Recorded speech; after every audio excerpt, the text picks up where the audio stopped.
Hello students, अब हम लोग बात करेंगे अगले सब्जेक्ट की 10th क्लास के टीएमए की। आप लोग कुछ बच्चों के हमारे पास मैसेज आ रहे हैं कि सर 12th क्लास के टीएमए कब हमें बताएंगे। तो बेटा प्लीज पेशेंस रखो, पहले हम 10th के बच्चों को क्लियर कर देंगे, फिर आप तक हम जरूर आएंगे। स्टेप बाय स्टेप सीक्वेंस में आएंगे और आपको डेट तो पता ही है, 31 जनवरी लास्ट डेट है, तो अभी लंबा समय है, आप निश्चिंत रहिए, एक एक करके सारे क्वेश्चन सॉल्व किए जाएंगे। आज हम बात करेंगे बेटा 10th क्लास के सोशल साइंस की, सब्जेक्ट कोड है 213। टीएमए की बात करेंगे 213 की। 213 का जो ट्यूटर मार्क असाइन है बेटा वो पूरा 20 मार्क्स का होने वाला है। ठीक है, आपको 20 मार्क्स का टीएमए सबमिट करना भी है और इसका एवोल्यूशन भी 20 मार्क्स में से ही होगा। 20 मार्क्स में से एवोल्यूशन इसलिए होगा क्योंकि इसमें कोई भी प्रैक्टिकल नहीं होता है। थ्योरी एग्जाम जो है वो 100 मार्क्स का है इसका। ठीक है बेटा, तो अभी हम शुरू करेंगे 2025-26 अप्रैल सेशन के लिए टीएमए का जो क्वेश्चन पेपर आया हुआ है। एज यूजुअली ओल्ड पैटर्न, हम एक एक क्वेश्चन को करके चलेंगे। 6 क्वेश्चन टोटल इसमें होंगे। 6 में से हर एक क्वेश्चन में 2 सेक्शन होंगे, सेक्शन ए सेक्शन बी, यानी कि 2 पार्ट 2 दिए जाएंगे, करना उनमें से एक होगा। तो हमने यहाँ पे एक ही ऑप्शन को पकड़ा हुआ है और एक ही ऑप्शन के साथ हम कर रहे हैं। हम दोनों ऑप्शंस के सॉल्यूशन नहीं दिखा रहे हैं, हम एक एक ऑप्शन का ही सॉल्यूशन देख रहे हैं क्योंकि हमें एक ही करना है। ठीक है, तो एज पर योर चॉइस आप देख लेते हो, समझ सकते हो। क्वेश्चन नंबर 1 बेटा दिया गया है यहाँ पे, देखो क्वेश्चन नंबर 1 है, imagine you are an archaeologist. अरे वाह, आपको आर्कियोलॉजिस्ट बता दिया इन्होंने। एक्सप्लोरिंग एन एंशिएंट साइट, हम एक पुरानी साइट, कोई पुरातत्व विभाग की साइट है, उसको हम एक्सप्लोर कर रहे हैं। How would understanding the geography of the area help you uncover its historical and cultural significance? Explain with example. Example के साथ हमें एक्सप्लेन करना है। तो बेटा देखो, हमने जो लिखा हुआ है 2 नंबर का ये क्वेश्चन रहने वाला है। हमने इसमें लिखा understanding geography helps archaeologist identify how people lived and interacted with their environment. पहली चीज तो हम देखेंगे कि उस समय जो लोग थे वो कैसे रहते थे और किस तरीके से अपने एनवायरनमेंट के साथ इंटरेक्ट रहते थे। फिर उसके बाद हम जाएंगे river valley like those of Indus और the Nile provided fertile soil. हम फिर इंडस वैली का एग्जांपल हमने इसमें लिख दिया थोड़ा सा कि इंडस वैली जो थी उस सभ्यता की बात करने लगे। Which led to the growth of an ancient civilisation, knowledge of terrain, climate and natural resources, help uncover trade routes, settlement pattern and cultural practices of early societies। ठीक है, इस तरीके से, क्योंकि 2 नंबर का क्वेश्चन दिया गया तो ज्यादा हमें इसमें लिखने की जरूरत है नहीं। नेक्स्ट क्वेश्चन बेटा दिया गया हमें क्वेश्चन नंबर 2, इसका हमने सेक्शन ए लिया है। क्वेश्चन पूछ रहा है how does biodiversity directly impact your daily life. Biodiversity जो है वो किस तरीके से आपकी डेली लाइफ पे इंपैक्ट डालती है। हमें 2 एग्जांपल्स बताने, give 2 example of how preserving biodiversity can benefit human survival. Human survival के लिए कैसे बेनिफिशियल है।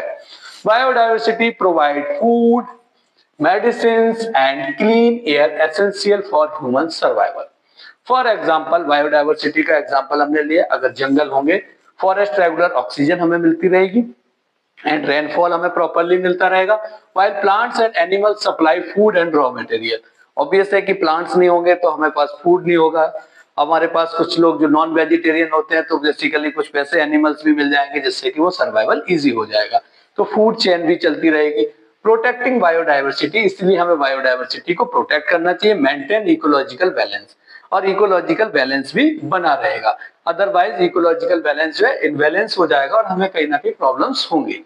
Ensure sustainable agriculture and prevent extension of species whittle for the ecosystem stability. ठीक है, तो इसमें हमने, क्योंकि ये भी 2 नंबर का क्वेश्चन है, इसमें हमें इतना ही लिखना है, इससे ज्यादा नहीं लिखना है। ठीक है, how can recognise adolescent as a distinct population group help in addressing their unique needs and challenges in education, health and personal development. कैसे चैलेंजेस आते हैं उनके हेल्थ के, पर्सनल डेवलपमेंट के और एजुकेशन को लेके।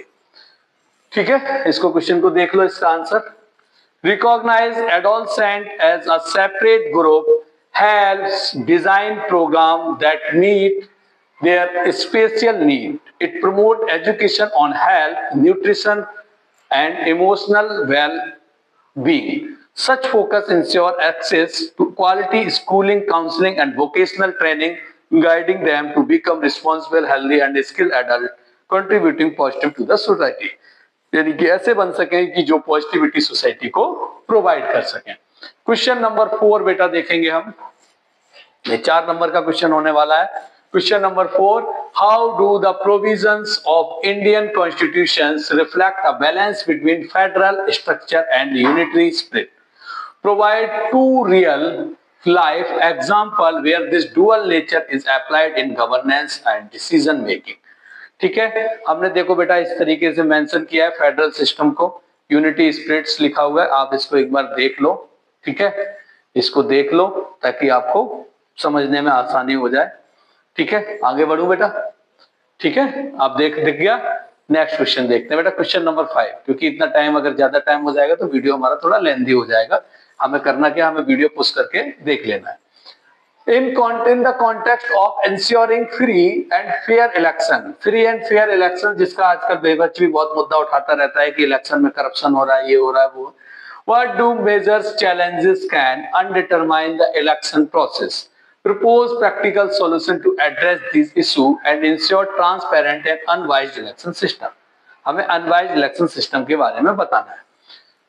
तो सबसे बड़ी चीज क्या है, 2 ही मेजर चैलेंजेस है। पहले तो पैसे का प्रयोग जो हो रहा है चुनाव के दौरान वो नहीं होना चाहिए। दूसरा मसल्स पावर, जो देखा होगा आपने, बाहुबली लोग, इस तरीके के लोगों का प्रयोग कर लेते हैं चुनाव में, तो उसको लेके कहीं ना कहीं जो है वो वाइज कैंपेनिंग हो सकती है। तो इसलिए हम उसको रोक के इन 2 चीजों पे, चैलेंजेस पे काम करेंगे। तो हमने इसको इस तरीके से मेंशन किया। ये रहा हमारा क्वेश्चन नंबर 5। सीसीटीवी वगैरह अब तो यूज होने लगे जहां वोटिंग डलती है, इलेक्शन कमीशन ने अवेयरनेस बढ़ा दी है। चलिए अब क्वेश्चन नंबर 6 की तरफ चले बेटा। Question number 6, conduct a survey. हमें 10 फैमिली का सर्वे करना है। Conduct a survey of 10 families in your neighbourhood and make 2 list. One is make a list of election related concern in India, कि election से रिलेटेड सबके concern क्या है। Make a list the electoral reform suggested by peoples. Suggested peoples के suggestions को हमें देखना है। तो हम क्या क्या देखते हुए चलेंगे। सबसे पहले लिखेंगे, after surveying 10 families the following point were found. हम 10 फैमिलीज को हमने सर्वे किया, जो हम लोगों ने जिस हिसाब से लिखा है तो वो आप देख सकते हो। पहले इलेक्शन रिलेटेड कंसर्न हमने यहाँ पे लिखे हुए हैं। Excessive use of money and muscles power, जो भी पिछले में भी मैं बता रहा था। तो इस तरीके से हमने यहाँ पे 5 पॉइंट इसके लिखे। फिर हमने लिखा सजेस्टेड इलेक्टोरल रिफॉर्म्स को। ठीक है, इलेक्टोरल रिफॉर्म्स के हमने फिर पॉइंट्स लिखे 5।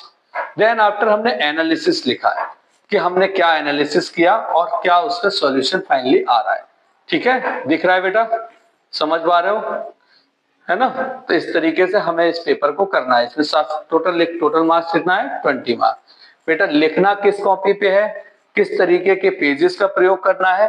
टीएमए नंबर 1 इंग्लिश का 10th क्लास का आप देख लो, आपको किस तरीके के पेजेस का यूज करना है, किस वे में यूज करना है, फर्स्ट पेज किस तरीके का यूज करना है, ये आप अपने टीएमए में देख सकते हो। और इसके बाद भी कोई दिक्कत हो, कोई कंसर्न हो, हमारे व्हाट्सएप नंबर पे आप कनेक्ट कर सकते हो, पूछ सकते हो। ठीक है, तब तक के लिए जय हिंद, जय भारत।